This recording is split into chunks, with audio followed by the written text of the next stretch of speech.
Hello বন্ধুরা, good morning. আমার নতুন একটা মিনি ব্লগে তোমাদের জানাই সবাইকে স্বাগত। পিটুও দেখো আমার সঙ্গে সঙ্গে ভয়েস ওভার দিচ্ছে, পাশে চিৎকার করছে, তোমরা কি শুনতে পাচ্ছো?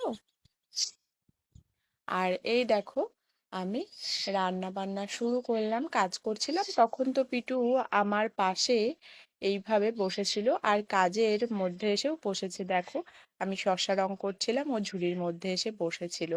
আর রান্না বান্না করব আজকে চাল পটল, তাই জন্য মশলাটা বানিয়ে নিচ্ছি।